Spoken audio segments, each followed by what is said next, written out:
এই প্রতিবাদী মিছিল হকারদের আরপিএফ ধরে ধরে গুলি করে দিচ্ছে। প্ল্যাটফর্ম জুড়ে ছোট ছোট দোকান থাকে, ওদের অসুবিধা। চলন্ত ট্রেন থেকে ধাক্কা মেরে তাকে ফেলে দিয়েছে। তার প্রতিবাদে আজকে আমরা এই প্রতিবাদী মিছিল বার হাজারে হাজারে মানুষ নেমেছে। রাকেশ ঘোষালকে হত্যা করলে কেন আজকে রেল হকাররা বিচার চায়, কেন খুন করা হলো একটা হকারকে আমাদেরকে।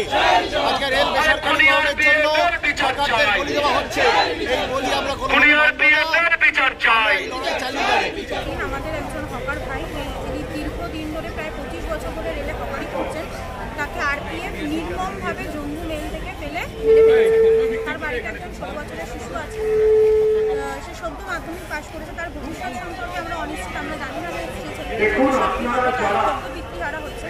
সবথেকে বড় কথা হচ্ছে আজকে আমাদের এই নরেন্দ্র মোদী 3.0, আমরা যে বলছিলাম যে নরেন্দ্র মোদী কতটা ভয়ঙ্কর, 3 নম্বরবার প্রধানমন্ত্রী হয়ে অলরেডি নরেন্দ্র মোদী তার প্রতিযোগিতা শুরু করে দিয়েছে। অলরেডি ভারতবর্ষের প্রতি আমরা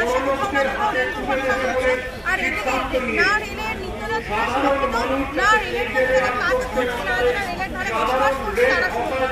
আজকে জানুয়ারি 6 দিন যে রাকেশ ঘোষালকে মেরে ফেলা হলো, তার জন্য দায়ী কে? ভারতের সরকার, নরেন্দ্র মোদীর সরকার, এনডিএ সরকার, যারা এত বড় বড় কথা বলছে যে আমরা রেলের আদপে আমরা দেখতে পাচ্ছি রেল হকাররা কোনোভাবে হয়নি, তারা কার্যত খুনের ভূমিকা পালন করছে। আজকে দাঁড়িয়ে ভারত সরকার কার্যত খুন হয়ে গেছে।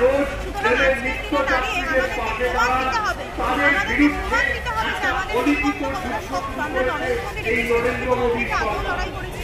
আপনারা দেখেছেন 2021 সাল থেকে 2023 সাল পর্যন্ত আমরা লড়াই করেছি। শুধুমাত্র রেলের হকারদের জন্য নয়, রেলের ধারে বসবাস করা বস্তিবাসী, রেলের ধারে থাকা দোকানগুলো, যাদেরকে নরেন্দ্র মোদী তাদের জন্য আমরা লড়াই করেছি।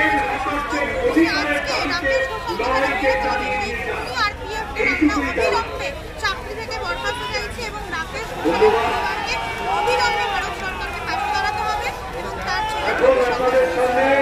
বাঙালিকে যেভাবে দীর্ঘদিন ধরে মারছে এই রেল, আপনি যদি উড়িষ্যার অ্যাক্সিডেন্ট দেখেন, ওখানেও বাঙালিরাই মারা গেছে, গরিব বাঙালিরাই মারা গেছে।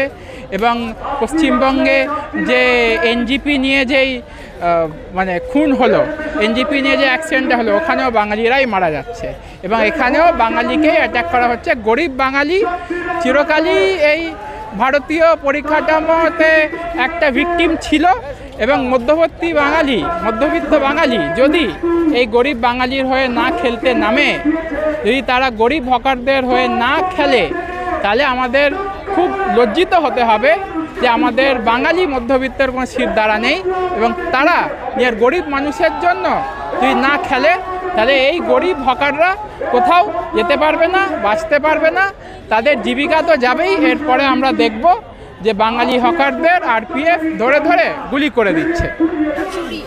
এটা ভারতবর্ষের অন্যতম দুর্নীতির একটা অংশ।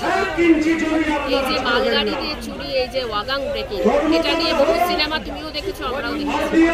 এবার স্টেশন চত্বরগুলোকে ফাঁকা করে দিয়ে, আদানির হাতে বন্দর এই সমস্ত স্টেশনগুলোকে তুলে দিয়ে, প্ল্যাটফর্মগুলোকে তুলে দিয়ে, সেখানে সাধারণ মানুষ আর যাবে না, রেল হকাররা থাকবে।